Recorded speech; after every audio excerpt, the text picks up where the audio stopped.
Hi and welcome back to Book Break. I'm Jess from the booktube channel and blog ReadbyJess, and I'm here today to talk to you about some of the book to screen adaptations that I think should be on your bucket list. There's going to be something for everyone in this video, whether you're into romance, fantasy, historical, whatever, so stay tuned. Number 1, Poldark by Winston Graham. And if you haven't already heard of Poldark, it's basically set in the 1700s and 1800s in Cornwall.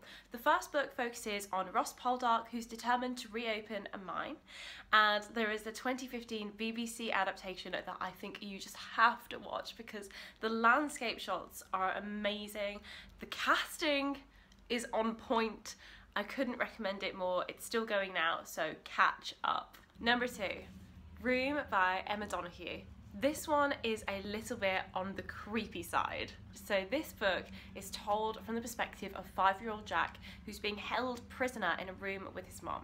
Hostage stories are creepy at the best of times, but Jack's innocence and the reality of the situation come head to head to make this book so tense and uncomfortable, and that follows through in the film, which really shows Jack's innocence and naivety in this horrible situation. Number 3, Silver Linings Playbook by Matthew Quick. Now this is one you probably didn't see coming. I threw this one in here because it's all about mental health. Pat has just got out of a psychiatric hospital after years of treatment, even though to him it only feels like a few months. And then he meets Tiffany, who's also been struggling since the death of her husband. The pair of them meet and they share their stories and they bond over it, and it's just such a great story about bad times bringing people together, essentially. The way they behave and interact together is really jarring to watch and uncomfortable, but that comes across so well in the film by Jennifer Lawrence and Bradley Cooper. They could not have picked better actors for this adaptation. Number 4, Bridget Jones's Diary by Helen Fielding. How could I not mention this one? This is a hilarious story of womanhood, and it just reminds you that nobody is perfect and bad things happen to everybody. So this is a great way to chill out and relax and just remember that life happens. So this has to be on your bucket list. It can't all be too serious. Number 5, The Great Gatsby by F. Scott Fitzgerald. And I'm talking about the 2013 Baz Luhrmann adaptation, which stars Leonardo DiCaprio. It is so good. It takes the story of Jay Gatsby and the descriptions of this luxurious life and brings them onto the screen with so much colour. I just love the colours and the tones of this film because it just accurately portrays description in a way that films don't normally manage to translate. And I have to say that the modern music combined with the 1920s setting works so well. It is genius. It kind of both takes you back to the 1920s and brings the story into modern day, and I love that. Number 6, the Harry Potter series by J.K. Rowling, because how could I not mention this?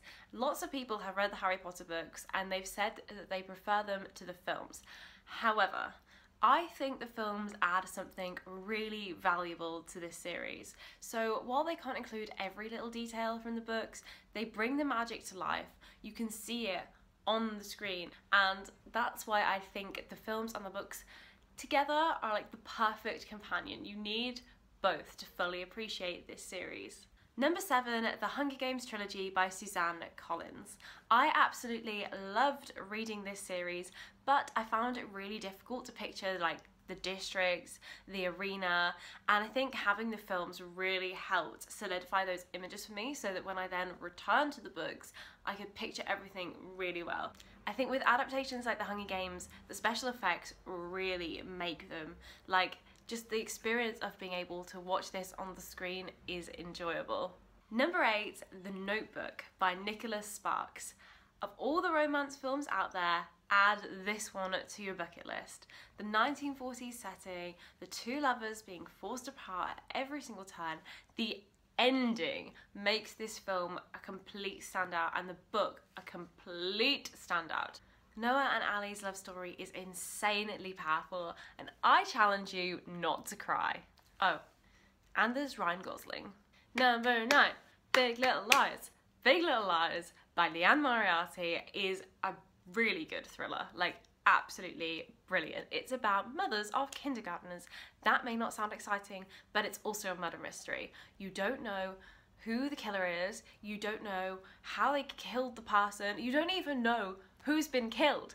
And the book and the series, which is 6 episodes long, leads up to this information. So you've got flashbacks and you've got police interviews, and they're all tied together until you find out who did it and who's dead. I think the strongest aspect of the book was the voices of the characters, and that translated into the TV show really well, and the TV show also added an amazing soundtrack, which I just keep listening to on Spotify all the time.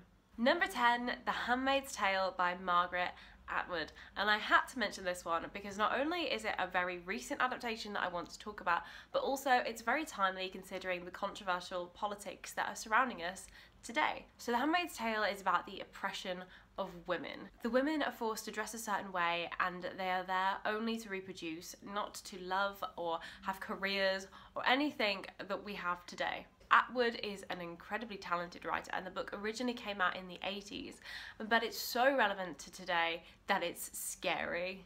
The adaptation is really dark and depressing, so it's true to the book, but it also means you'll need a nice cup of tea with you to help. Just remember that it's TV show and a book, it's not real life.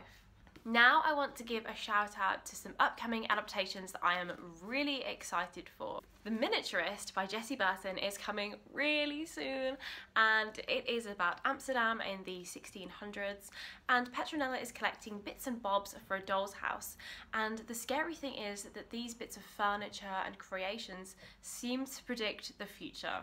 This is completely unique, it's like nothing else, and I can't wait to see what the BBC have done with it. Finally, Murder on the Orient Express by Agatha Christie, and yes, this one is all about a murder. A detective is on board a train when a murder happens, and it's a race against time to find out who the killer is before they strike again. Agatha Christie is such a talented writer, and she's really good at writing suspense, so I can't wait to see how that feeling comes across in the film. There we go. How many of these have you read? Would you add any to your bucket list? Let us know in the comments below. Also, let us know, what is your favourite book to screen adaptation, or what would you absolutely love to see adapted? I have really enjoyed being on Book Break today, and if you want to see more from me, you can head over to my channel, Read by Jess. Have a great week, Book Break watchers. Bye!